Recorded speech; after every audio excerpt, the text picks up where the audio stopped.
Paano nga ba mag-repair ng cordless drill ng battery? Ito po siya, no? Yung kanyang hand tools. So ngayon, paano malalaman kung sira yung battery? At paano magpalit? Siyempre, ganito po, no? Unang step, kailangan mong buksan yan yung lahat ng screw na nasa ilalim. Kung minsan, 4 po yan. 1, 2, 3, 4. Okay, so kapag tanggal na po yan, ialis mo yung cover niya, taas mo dito ng dahan-dahan, ayan po, tanggal na. Okay? So, ito po siya. Kung makikita mo dito, ito po yung connection po yan na 5S. Ibig sabihin ng 5S ay 5 series connection. Okay, so hindi po legit na 48 volts po ito dahil hindi po nakakonect itong 5. Okay, kaya hindi po nakakonect yan. Yan po ay pampabigat lamang. Ayan po. Kapag bubuksan po dito yan, laman po yan ay buhangin. Nagbukas na po ako ng ganyan. Okay, so ngayon, paano madalaman na ilang voltahe ito? I-compute po natin. No? Kada isang battery kasi na lithium battery ay 3.7 volts. Ayan po siya, 3.7 volts. Okay, malalaman po natin kung ano talaga yung true voltage ng power bank na ito or battery pack. Okay, so 3.7 volts, times natin ng 5 na 5S, ito po siya, 18.5 lang or 19 volts. Okay, so ngayon mga ka-repairman, ito po siya. Yung plot po dito, yan po yung negative. Tapos, yung may parang nakalubog, yan po yung positive, negative, positive, negative. Okay? Kaya po ginawang 5S o 5 series connection. Ito po yung ating positive. Ayan po, may nakalubog, negative, positive, negative, positive. Okay, kapag sira yung isang cell po niyan, hindi po gagana ang inyong BMS. Okay, kapag may sirang cell. So, kailangan lahat ng cell na 5 na yan, kailangan gumagana. Paano nga po madalaman? So, tester natin, no? So, ang pag-tester po ay ganito lang mga repairman. So, kailangan mong select ng 10 volts, no? Kasi wala naman 5 volts dito. Wala naman 3.7 volts.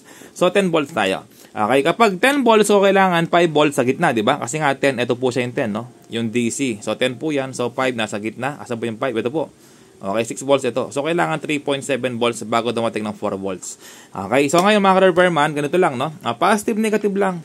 So, yung tinuro ko po sa inyo kanina, ito po, positive, negative lang, no? So, kada isang cell, itest po natin. Kada isang cell. Ito yung positive, yung medyo nakalubog. Ito yung flat, yung negative. Okay, so, yung isa naman, subukan po natin. Example lang po ito, yung ating battery na good condition. So, ayan po. Makikita sa tester ay malapit sa 4 volts, no? So, tama lang yan, okay lang yan. Okay, malapit sa 4 volts. Dahil nga 3.7 volts yan. Okay, so ngayon, gagawin natin, i-test ko ng isa-isa, no? Ayan. So, i-test ko ng isa-isa. Pinapakita ko lang sa tester natin na para mas malinaw po sa inyo. Kung paano magpalit at paano mag-test, paano madalaman yung kada cell. So, ito yung ating positive, negative. Ayan po, may reading, no? Bago dumating ng 4 volts, ayan po. So, okay po ito, yung isang cell. So, baliktad ulit. Ayan po. Bago dumating ng 4 volts, okay. Yung pangatlo, good. Yung pangapat,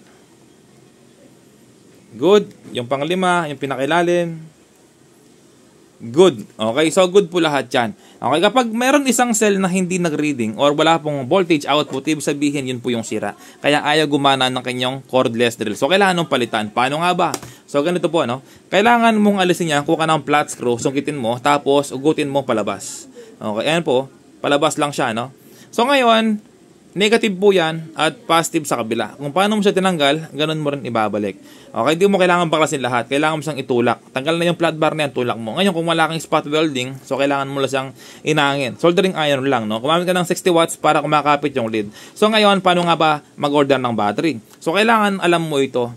Yung 1,300 mAh, ibig sabihin po, yan po ay 1.3 ampere lang siya. 1.3 ampere hour lang siya. Wala siyang 2 ampere.